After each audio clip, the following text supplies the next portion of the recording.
میں نے جس آیت مقدسہ کو تلاوت کرنے کا شرف حاصل کیا ہے، اللہ رب العزت ارشاد فرماتا ہے وَبِالْوَالِدَيْنِ إِحْسَانًا، اور اپنے ماں باپ کے ساتھ بھلائی کا معاملہ کرو۔ آئے دن آپ میری تقاریر سنتے رہتے ہیں جمعہ میں، وائز میں آج تقریر کرنے کی غرض سے نہیں بلکہ حاضر خدمت آیا ہوں بس حصول برکت کے لیے، چونکہ آج دوسروں کو پڑھوانا مقصد تھا، خود پڑھانا مقصد نہیں تھا۔ بس دعا میں رب العالمین کی بارگاہ میں اللہ تبارک و تعالی میری والدہ مرحومہ و مقبولہ زہرا خاتون کی مولا بے حساب مغفرت عطا فرمائے۔ یاد رکھیں مسلمانوں، ماں باپ ایک عظیم چہرہ، ایک انمول دولت جو روئے زمین پر ہمارے آمنے سامنے رہتے ہیں، وہ ماں باپ کہتے ہیں۔ یاد رکھیں میں بارہا ماں باپ کے اوپر تقاریر کرتا ہوں، جمعہ میں بھی بولتا ہوں کہ دنیا میں، پوری دنیا کے اندر، پوری دنیا کا جائزہ لے کہ ماں باپ سے بڑا پیر پوری دنیا میں کوئی نہیں ہے۔ ماں باپ سے بڑا پیر پوری دنیا میں کوئی نہیں ہے۔ ماں باپ سے بڑا پیر پوری دنیا میں کوئی نہیں ہے۔ انسان اگر ساری دنیا سے ہار بیٹھے، اپنے ہی گھر میں آخرکار آ جائے، ماں باپ کے آنچل میں بیٹھ جائے اور دعا کی درخواست کرے ماں باپ سے کہ میں فلاں مصیبت میں ڈوب چکا ہوں، خدا میرے حق میں دعا کرے۔ اور میں تو یہاں کا کہنا چاہوں گا کہ ماں باپ وہ عظیم نعمت ہے، عظیم دولت ہے کہ بچہ اگر پریشانی کے عالم میں ہو تو ماں باپ کو کہنے کی حاجت نہیں ہوتی۔ ماں باپ بچوں کے چہرے کو دیکھ کر سمجھ جاتی ہے، بچوں کی پریشانی کو دیکھ کر ماں باپ اپنے ہاتھوں کو اٹھا دیتے ہیں رب ذوالجلال کی بارگاہ میں۔ اللہ تبارک و تعالیٰ اس بوڑھی ماں اور بوڑھے باپ کے ہاتھ ابھی نیچے نہیں آتے ہیں کہ مولا ان کی دعا قبول کر لیتا ہے۔ اولاد کی چاہے پریشانی کتنی ہی بڑی کیوں نہ ہو، اللہ ماں باپ کی دعاؤں کے توسل سے اولاد کی پریشانی کو دور فرما دیتا ہے۔ ماں باپ کا مقام دیکھنا ہے تو اللہ کے نبی موسیٰ کلیم اللہ بہت بڑے پیغمبر گزرے ہیں۔ حضرت موسیٰ علیہ نبی نے ایک مرتبہ اللہ سے کلام کیا، باتیں کہ مولا میں تو تیرا نبی، تیرا پیغمبر موسیٰ کلیم ہوں، تو میرا حشر جنت میں کس کے ساتھ فرمائے گا، یعنی جنت میں میرے ساتھ کسے رکھے گا؟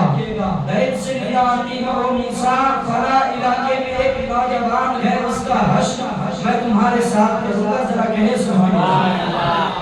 حضرت موسیٰ علیہ السلام کو الہام ہوا کہ فلاں علاقے میں ایک نوجوان رہتا ہے، موسیٰ وہ جنت میں تیرے ساتھ رہے گا۔ موسیٰ علیہ نبی تو اللہ کے نبی ہے، اور وہ نبی جو اللہ سے باتیں کرتے تھے۔ ہر نبی اللہ سے باتیں نہیں کرتے تھے، موسیٰ کلیم کو وہ شرف حاصل تھا کہ وہ اللہ سے ہم کلام ہوتے تھے، باتیں کرتے تھے، اللہ سے گفتگو کرتے تھے۔ موسیٰ نے کہا مولا میرا حشر کس کے ساتھ ہوگا؟ غیب سے ندا آئی فلاں علاقے کا نوجوان ہے، جنت میں وہ تیرے ساتھ رہے گا۔ حضرت موسیٰ علیہ السلام کے دل میں خواہش ہوئی کہ جو جنت میں میرا دوست ہوگا، میرا ساتھی ہوگا، اسے دنیا میں ایک مرتبہ دیکھنا چاہتا ہوں۔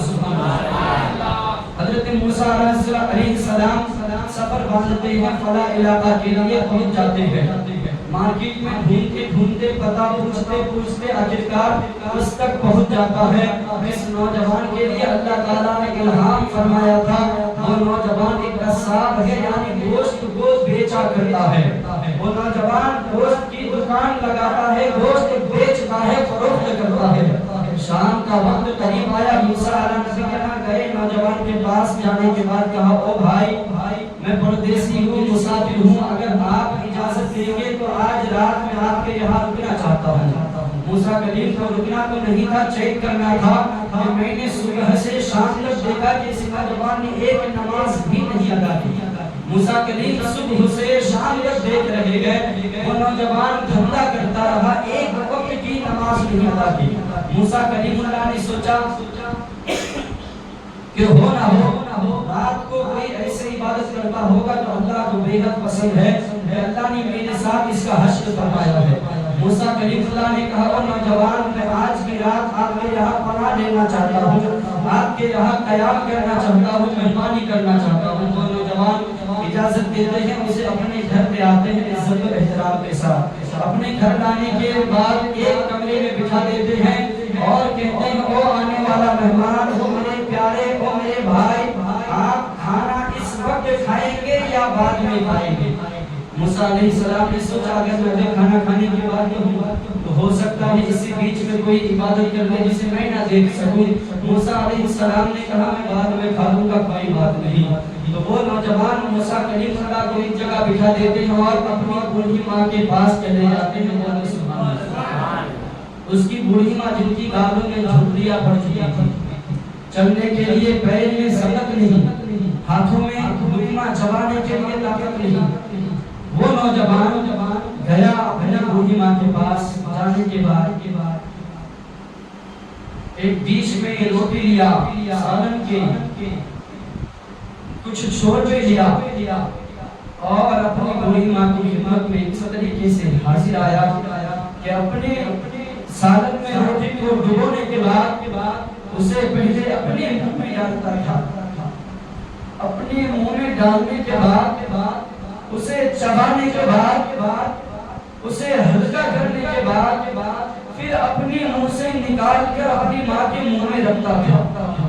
اس طریقے سے وہ جوان عبادت کرتا تھا کہ روٹی کو اپنے منہ میں ڈالا, اسے تھوڑا اپنے دانتوں سے, پھر وہاں سے نکالنے کے بعد اپنی ماں کے منہ میں ڈالا. چونکہ اس کے ماں کی عمر اتنی ہو چکی تھی کہ وہ اپنی دانتوں سے روٹی کو چبا نہیں سکتی تھی. تو وہ نوجوان اپنے منہ میں ڈال کر اپنی دانتوں سے روٹی کو توڑ کر پھر اپنی منہ سے نکال کر نوالا ماں کے منہ میں رکھتا تھا. پھر اس کی ماں اس نوالے کو اپنے ہاتھ سے اتار دیتی تھی. المختصر میں اپنی جملوں کو سمیٹ لوں, اسی طریقے سے وہ نوجوان اپنی ماں کو کھانا کھلاتا ہے. جب نوجوان جانے لگا تو بوڑھی ماں نے کہا بیٹا چراغ بجھا دو, بند کر دو اور آنے والے مہمان کے ساتھ تم بھی کھانا کھا لو. جب وہ نوجوان اپنے ماں کے حجرے سے باہر نکلا, دروازہ بند کر دیا گیا کہ اس کی ماں نے بستر پہ لیٹے ہاتھوں کو اٹھایا اور دعا کے لیے رب ذوالجلال کی بارگاہ میں عریضہ پیش کرتی ہے, پروردگار میرا بیٹا اگرچہ گنہگار ہے, اگرچہ خطا کار ہے, اگرچہ کما حد تیری عبادت نہیں کر سکتا ہے, اور وہ میرے بڑھاپے میں میری اس طریقے سے خدمت کرتا ہے. اے پروردگار تو میری خدمت کے بدلے میں میرے بیٹے کا حشر میرے پیغمبر موسیٰ کلیم کے ساتھ فرمانا. وہ بوڑھی ماں اپنے بستر پہ رو رو کر کے اپنے بچے کے لیے دعا کر رہی ہے. ادھر بوڑھی ماں اپنے ہاتھوں کو نیچے بھی نہیں لاتے ہیں کہ اللہ بوڑھی ماں کی دعا کو قبول فرما دیتا ہے. مسلمانوں ماں باپ وہ انمول چہرے ہیں جسے دیکھنے پر مولا حج مقبول کا سبب عطا فرماتا ہے.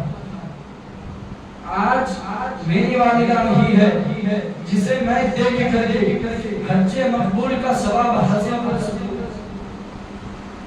تو آپ کے گھر میں اگر آپ کے بوڑھی ماں باپ سلامت ہے تو خدا ان کے ساتھ حسن و سلوک کا معاملہ کرے, بھلائی کا معاملہ کرے, ادب کے ساتھ پیش آئے. اگر ماں باپ بوڑھا ہو چکے ہیں, آپ جوان ہیں, آپ کما کر فیملی مینٹین کرتے ہیں, خدا اگر آپ کے بوڑھے ماں باپ دوائی کے لیے پیسہ مانگے تو کبھی نکال نہ کرنا, کبھی یہ نہ کہنا کہ مجھے پالوں یا اپنے بچوں کو پالوں. خدا کبھی یہ جملہ اپنے منہ پہ نہ لگا.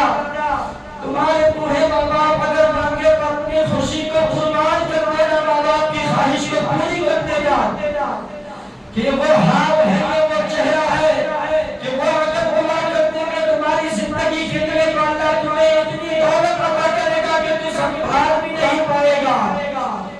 اسی لیے اپنے ماں باپ کے اوپر اپنی خوشی کو قربان کر دینا. دعا کرنا کہ جب تک تیرے ماں باپ حیات ہے, سلامت ہے, اللہ تجھے ماں باپ کی خدمت کا موقع عطا فرمائے.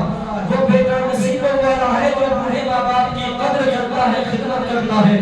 ماں باپ کو جب بھی جس چیز کی ضرورت پڑے آپ انہیں وقت پر وہ چیز عطا کرے. بچپن میں آپ کے اوپر آپ کے ماں باپ نے کتنی مہربانیاں کی ہیں جسے آپ اگر گننا چاہیے تو نہیں گن پائیں گے, شمار کرنا چاہیں گے تو شمار نہیں کر پائیں گے. آج دل دکھتا ہے کبھی کبھی اگر علاقے کا جائزہ لیتے ہیں. کل وہی بوڑھی ماں کی جو اپنے چھوٹے بچے کے لیے اگر باپ کوئی سامان لاتا ہے تو بوڑھی ماں اس سامان میں سے کچھ چھپا کر کے رکھتی ہے کہ میرا لال اسکول سے آئے گا, میں اپنے لال کو